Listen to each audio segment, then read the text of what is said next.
காணாமல் போன இந்திய விமானப்படைக்கு சொந்தமான விமானத்தை தேடி வங்கக்கடலில் நடத்தப்பட்டு வரும் ஆழ்கடல் தேடல் இறுதிக்கட்டத்தை எட்டியிருக்கிறது. ஆழ்கடலுக்குள் நடப்பது என்ன? விரிவாக பார்க்கலாம்.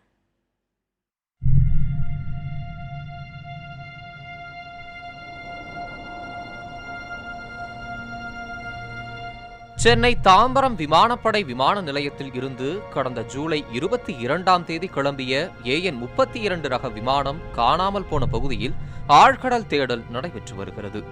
சென்னையில் இருந்து சுமார் 161 கடல் மைல் தொலைவில் சமுத்ரா ரத்னாகர், சாகர் நிதி ஆகிய 2 ஆய்வு கப்பல்கள் ஆழ்கடல் தேடலில் ஈடுபட்டு வருகின்றன.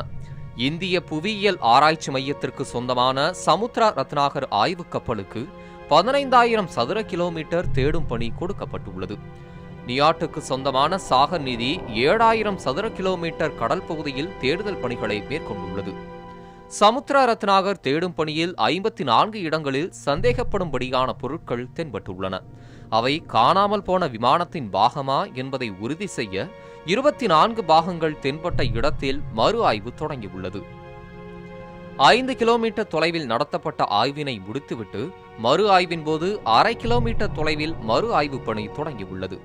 கடலுக்கடியில் நீரோட்டம் வேகமாக இருப்பதால் துல்லியமான ஆய்வு முடிவுகளை பெறுவது சவாலாக உள்ளதாகவும் 1 வாரத்திற்குள் மறு ஆய்வை முடிக்க திட்டமிட்டுள்ளதாகவும் ஆய்வுக் குழுவினர் தெரிவித்துள்ளனர்.